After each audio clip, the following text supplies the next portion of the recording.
Shalom, perkenalkan nama saya Gerson Sambil Kerasme NIM 219511049 mata kuliah Ekumenika yang dipandu oleh Ibu Pendeta Dr. Yumana Tangira. Di sini saya akan membahas tentang metamorfosis gerakan ekumene awal. Nah, dalam metamorfosis ekumene awal ini ada beberapa hal yang saya akan bahas, yaitu yang pertama, rumah yang didiami. Ekumene atau ekumene berasal dari bahasa Yunani oikos atau rumah ditinggalkan.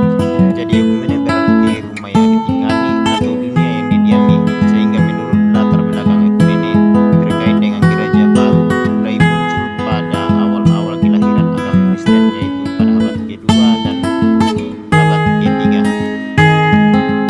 Yang kedua, gereja universal dan Katolik. Menurut De Jong, ekumene selain bermakna sebagai seluruh wilayah yang dikuasai oleh Kekaisaran Romawi, juga punya makna baru, yaitu menjadi tempat di mana gereja menjalankan misinya. Ekumene dalam pandangan ini adalah gereja yang universal atau gereja am atau Katolik dalam konteks pemikiran Yunani saat itu.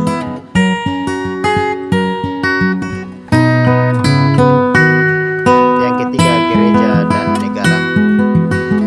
Gereja dan negara. Menurut Luther dan Calvin, urusan gereja dipisahkan dengan urusan negara. Menurut Calvin, mencoba mengimplikasikan gereja dan negara sehingga keadaannya saling memanfaatkan antara satu dengan yang lainnya, sehingga terjadi persekutuan yang manis untuk membantu dalam hal finansial. Yang keempat, skisma gereja. Sehingga muncul skisma gereja di Timur Barat yang merupakan persekutuan dogma Kristen yang kini disebut Kristen Katolik dan Gereja Ortodoks Timur. Lalu dan ke tahun-tahun muncul gereja reformasi atau gereja-gereja Protestan yang memisahkan diri dari gereja Katolik, dan dalam gereja Protestan muncul pula dominasi lainnya yang berluas di seluruh dunia.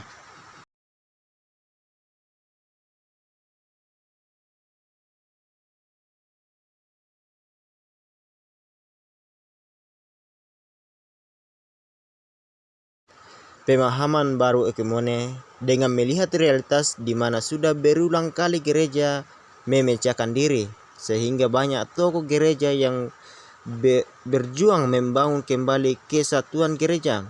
Usaha yang dilakukan tersebut disebut ekumenisme atau gerakan ekumene, yang perkembangannya lebih banyak dipelopori oleh para pemikir gereja-gereja Protestan.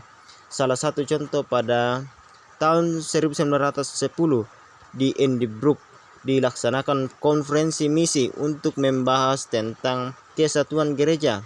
Pertemuan ini dipandang sebagai titik awal gerakan ekumene abad 20 gereja. Gereja Katolik bertumbuh semangat ekumenis sendiri baru terlihat secara resmi dalam gerakan ekumene setelah Konsili Vatikan II dengan hasil sikap resmi Gereja Katolik terhadap ekumenisme. Demikian pembahasan dari saya, semoga kita bisa pahami dan bermanfaat bagi kita semua, dan saya ucapkan terima kasih.